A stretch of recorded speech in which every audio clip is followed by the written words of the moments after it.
All right, my beloved, I haven't really had like a inspiration to do like a video in a while. We're learning about palmistry and stuff right now, so we'll talk to you a little bit about it, right? So we know the ancient art of palmistry, right?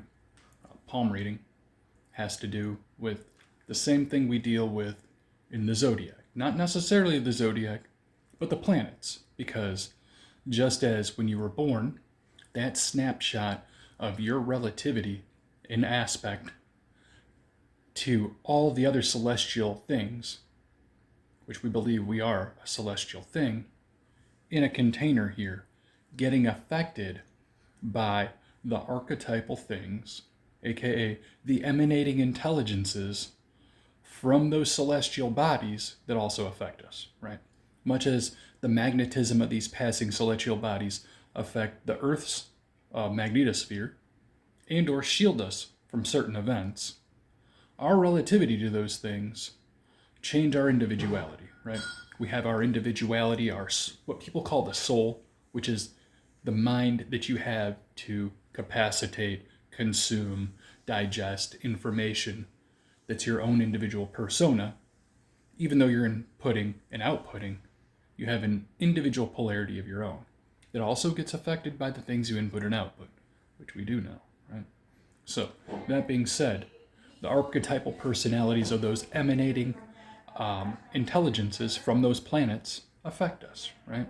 Not only is our own emanation or sphere of intelligence affected by the spheres of intelligence of, we believe, people around us, but globally so by the interconnection between us and the relativity of the planet, the planets, and the objects in the solar system which exert the most authority over our individual magnetic biosphere.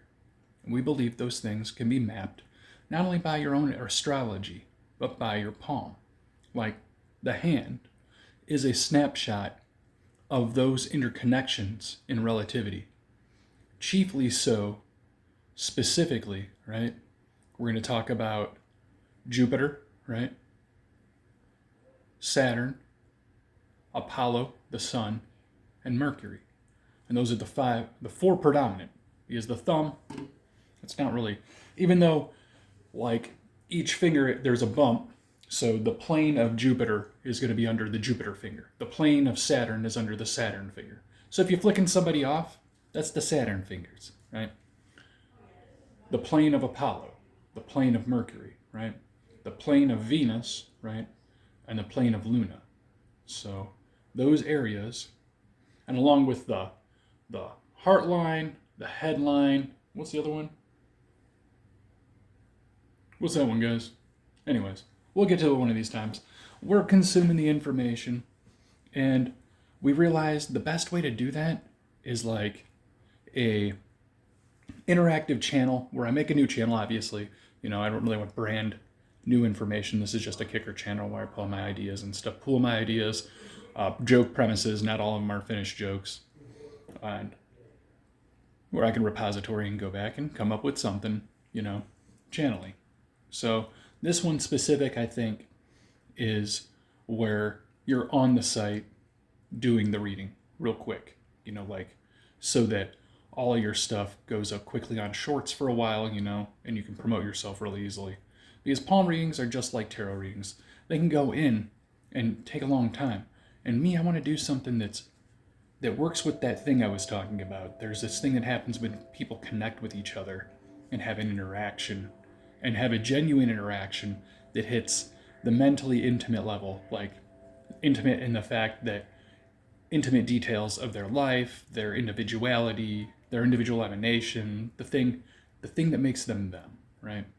And what this palmistry and astrology can do, it can pull out those things, those archetypal things that have their effect upon us, right?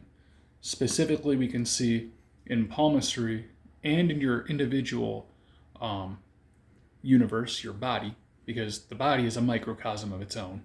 So far, we haven't really mapped it in its entirety.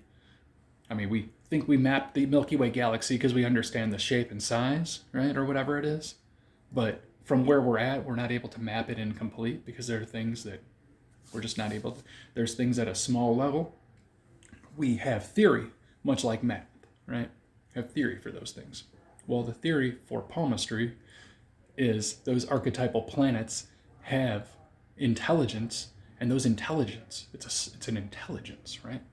Just like the Earth has an intelligence, where we are a separate intelligence from mammalia, or fish, or any of those things, right? And that running theory is the unifying theory that actually brings all religions together, is they all widely believe the zodiac, right?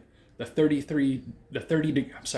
degrees of each individual 12 sections of the year, right? Which is the zodiac, which makes the difference between Taurus or Leo. I'm not saying those conjecturally are together, but each individual one is 30 degrees, right? Based on its relativity to a circle, because we're talking about, things relative in a specific plane, right?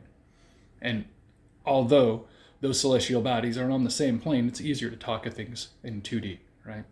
But for what it's worth, they exert themselves upon us, regardless of their 2D relativity. AKA, they're not on the same plane like the solar system model you got when you were a kid. Everything's on the same thing. No, not really. Actually, these other things are on a different, they're not on the same plane. So, consuming that kind of information, we're understanding that in palmistry, they've widely accepted that those intelligences affect on the Earth intelligence. That Earth intelligence we talk about is humanity, the thing that separates us from mammalia, right? There has to be a Earth intelligence that interconnects with this container more than the other things.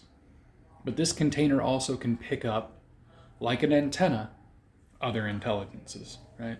So predominantly Saturn, Jupiter, right? The Sun, Mercury, and Venus and the Moon are the largest things to think about when concerning celestial exertion upon the terrestrial container, right? So let's pull a card on that. See if that's a good explanation, or we should rock a different one on that. Let's see what it says. Oh, one popped out. I'm gonna have to go with it. The Chariot. It's a balanced card.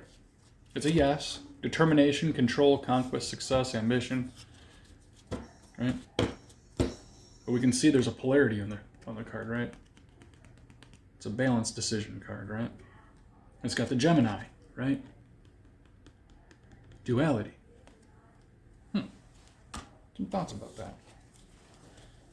So, being that that's what we're consuming and moving forward with, we kind of want to do an interactive channel eventually where, like once I get to where I can understand palmistry, to pull things out that engage people.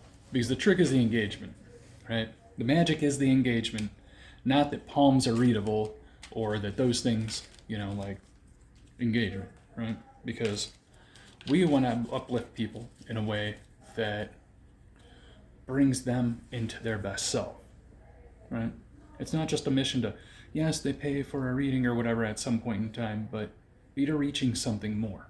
Because there's plenty of vocations I could just add value in, but I want to do something a little bit more, right? So we're adding value a specific way. Oops, we dumped this card out. Oh, that card fell out. That is the Saturn, limiter. And the Three of Swords is sadness, emotional pain, loss, difficulties in relations, self-harm, irritable. And that's what we're trying to come away from. We're trying to move away from all those things. We're hoping this might do it, right? Create an interaction where it's genuine, right? I mean, yeah, I can do the pre-recorded stuff at some point in time if people want that, but I think the tarot thing, I feel like it could be done to accent something, right? We're palmistrying, and then we pull like a tarot card on a question, right? So this one, a yes, Queen of Wands kind of thing, right? Dominance, ambition, center of attention, be admired, right? And there's nothing wrong with being popular, being admired, wanting people, being desired rather than tolerated. And I think that's, in fact, I reckon that might actually be the travel for most humans, to be wanted rather than to be just dealt with being around, right? Adding value, right? Ultimately is where the perceived value of others being high, right? That's ultimately where most of us are wanting to head. I mean, success is a relative expression of that and its relationship with you and its ability to help you build value into your own concept. That's my opinion on that. But yeah, we're going to put this up on wax, and beloved, have a great rest of your day. Right? Maybe we do some 3-card on really hot topics right now. All right. And if Kristi Noem, if you see this, I totally got the hots for you. Sorry, Benee, if you saw that. You'll have a great rest of your day.